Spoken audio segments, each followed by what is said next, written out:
Alright, so she gets in the cab looking frantic. I lost my inspiration, every last drop of it. Come on, drive. Alright, I don't know why you're giving me that look. That look is very suspicious. You throw her You throw her very skeptical looks in the rearview mirror. I'll tell you when to stop. I am seeing a stream, dead, a billabong. She stops talking, you hear a low gutter sound coming from her throat. A mantra.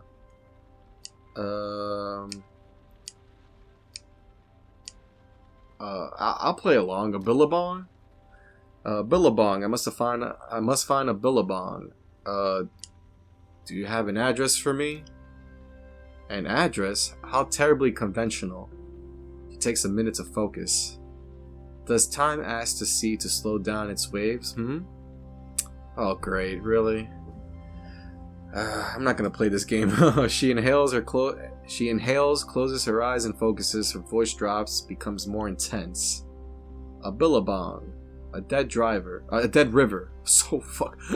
driver. That would have spooked me out if I heard that. A dead river. There's one right below us. Drive, I say. I'll start driving, but that's only because of the fare, right? You start driving. A few minutes go by before you realize your passenger's making a guttural sound. The sound resonates with the hum of the engine.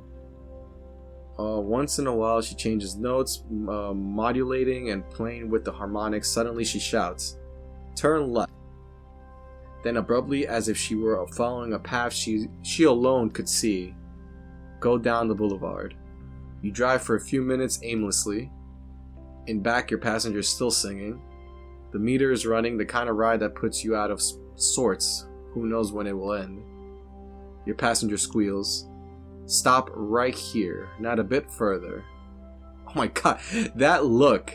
She needs to stop looking at me like that, Jesus. You brake. Yes. She whistles a high, loud note, alright? The billabong runs through her beneath us. Its water flows no more. The black stream from my vagina has stopped short. What? Who the hell are you, dude? The rumble of revolution, the water flows no more. All that remains is to clear away the remains. You stop the engine. Silence fills the cab. Your passenger's low voice and the scratch of her pencil on the paper are hypnotizing. How many rivers have run dry? The water has left its bed and flows no more. You feel something vibrate beneath you, probably the metro. How I long to sculpt the clay and the mud of life in this water that flows no longer. Except the metro doesn't run this late at night.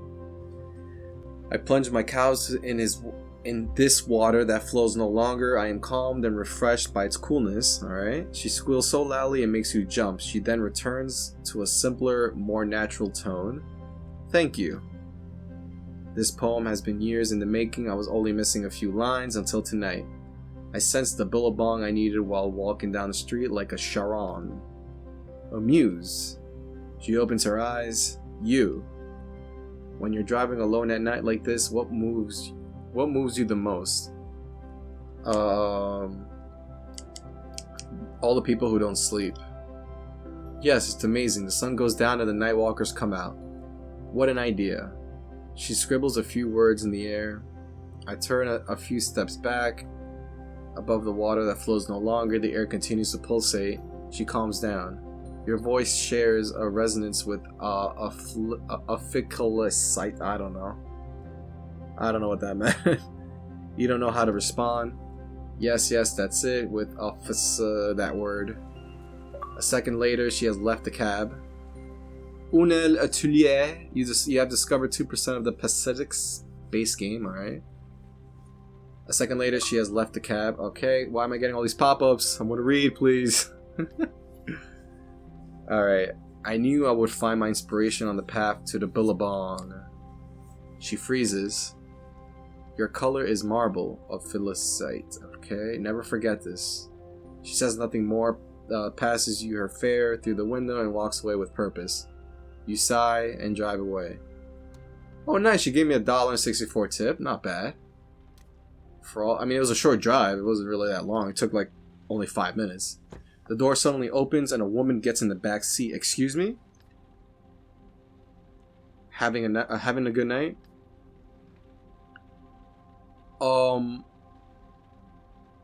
Look at that look. For a second later, you freeze. It's one of the cop judge's case. Oh, okay. She grins at you. Her voice creaks. You remember seeing her at the hospital. Something already bothered you about her here. About her there. You know, it's actually pretty crazy. For weeks I've been saying to myself, there's something off about you. Something's not so nice.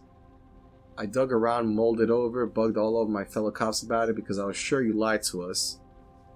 What? Let her keep going. She has a cold sneer on her face. I'm going to be frank with you. She leans over to you. I don't think you're the judge. Nah, I just can't picture it. She squints like she's trying to make you out from far away. Like you have gone to an extent of hurting yourself. Yeah, between us it's a bit of a stretch. She stares at you. But not enough of a stretch from my chief to stop going on and on about you. Seriously, he talks about you all the time. If I didn't know better, I think he had a crush on you. She smirks. No, I think he's more interested in your profile. In prison at 17. An icy chill fills your guts. What the hell? And for murder, too. You open your mouth, but nothing comes out. Since you got out, you kept a low profile, but you're lying about your name and your address. I checked. It's normal, you say. If you get word of your time served, no loan for your permit, no lease for your car. Meaning, no second chance at life. So, are you gonna be the one to ruin my life, dude? Like what's going on here? Like, is she like on some power play? Like, fucking hate people like that, dude. If you're gonna do something, do it. Don't fucking threaten me, you know? Like, threatening me to say you're gonna do it, but not really doing because you're trying to get more out of me. That's what it is. I mean, she's a detective, I get it, but I've been through enough, you know? Like, fucking for God's sakes, let me drive my cab in peace. I personally like guys who want a second chance. Okay, thank you. I respect that. No, I like guys who fight for a second chance. What the hell is that supposed to mean, dude? I am fighting. They'll just see me working at like 10 o'clock at night. Basically, I like guys who are willing to work for me. She leans forward, her shining cat-like eyes narrowing. My chief wants to go to the prosecutor with a first and last name with evidence. Actually, knowing him, he's not so hot on evidence. So I'll give you info, victim, suspect, medical reports, some photos that are a bit. She makes a gagging noise. You have to be discreet, keep it between you and me. What? Interrogate, ask questions, dig around. I'm not a cop. She shrugs. Don't worry, you're already keener than half the squad.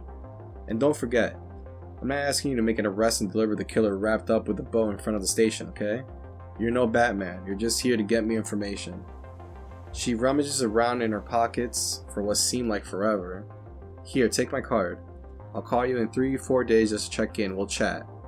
And I'll let you know if I have any new info. She takes on a didactic tone, like she was giving you a list of recommendations for the 100th time. Don't get caught. Don't get arrested also. Don't get arrested. Also, I wouldn't recommend trying to leave Paris. I know what you look like, and I know who your friends are. You can either be the solution or the problem, my friend. She takes a minute to scan your face, your emotions. If I have to, I'll go check in on you know who. What? Who? Her smile is biting. That reminds me, she knows you've done this. She knows you've done this time. You shake your head, she snickers. On my little dirtbag, you cover your tracks well. What? What if I refuse? If you refuse, it's simple, I turn you in. I'll send your pictures to all my friends in the media and every asshole in Paris, your pictures with your name on it, your real name. Anyone close to you will have their places searched. They'll be put under house arrest, spend nights in jail. You have any idea how tense things are with that fucker's trial underway? You sigh, you know just what she's trying to get at. Come to think of it, your last names are almost the same. You could be brothers actually.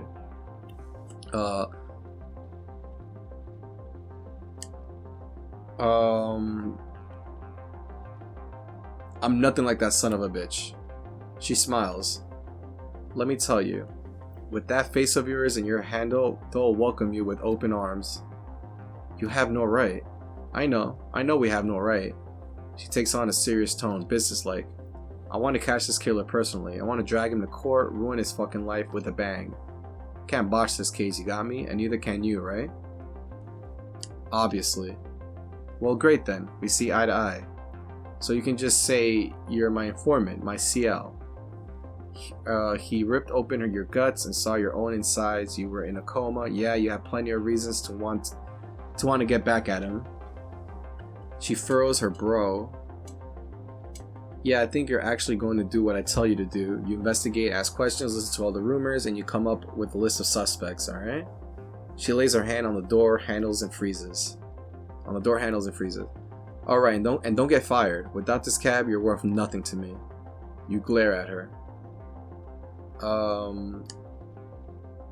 Say nothing. She puts her hands up and you can hear the words behind it. This conversation never happened.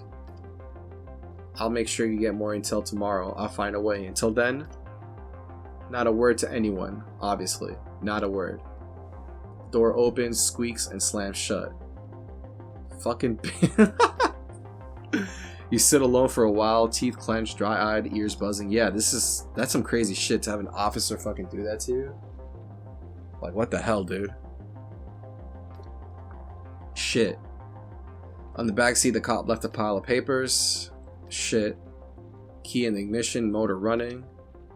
Radio on crackles. You turn it off and start driving. Talking to passengers might unlock new documents and clues for your investigation. You will find them back at your studio after your shift, okay? 6 clues discovered, available in your room. Nice. Next. Damn. Fucking cop, man. So that's me right now. I guess trying to put the pieces of my killer.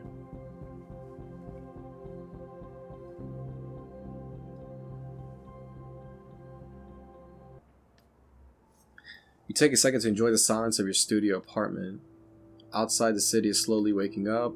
You can still hear the hum of the taxi buzzing in your ears. You throw the files Busette gave you on the table. On the wall, you hung up the big cork board where you used to pin up photos of your nephew. They've been gone since you got out of. Your plan is simple. Jot down all the pieces of evidence and connect them to the suspect. The guilty party won't necessarily be the one with the most evidence against them, but the one with the most compelling evidence against them, alright? It's like you're building a story about each suspect. Trying to understand their motives, understand how he or she got into this situation, alright? A bus goes by, making the walls shake. You glance at your bed and get to work. What the hell? These are the files that she had on her.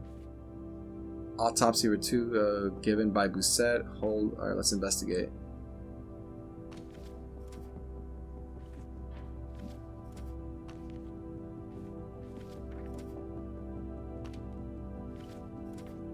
Crime scene photos.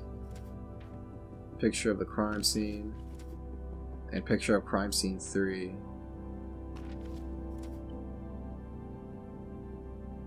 So it's 4 a.m. right now. Jesus. Alright.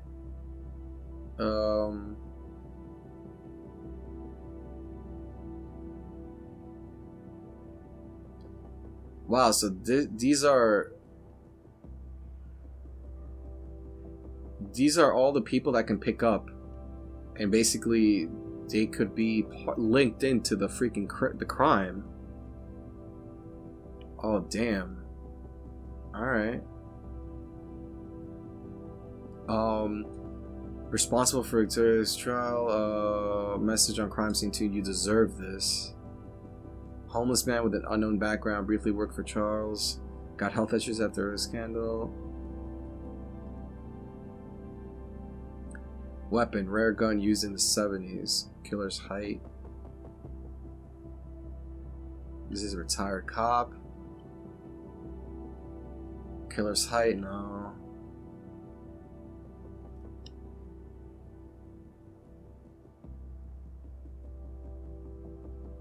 We'll go with this because of the weapon.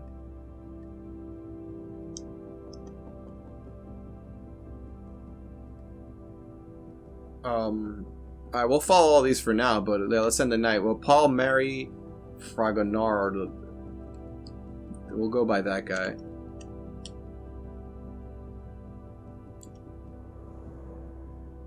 And there's nothing else I can do here, right? Okay.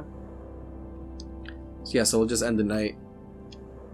With a heavy hand, you wipe your tired face. You pull open the sofa bed, which unfolds with an unpleasant creak. You collapse onto the mattress. The events of the day run through your head. The streets, the passengers, their faces, their problems. Alright. Yeah, so I want to talk to that guy that has that unique gun in the 70s. Something could be connected to that, you know? You open one eye.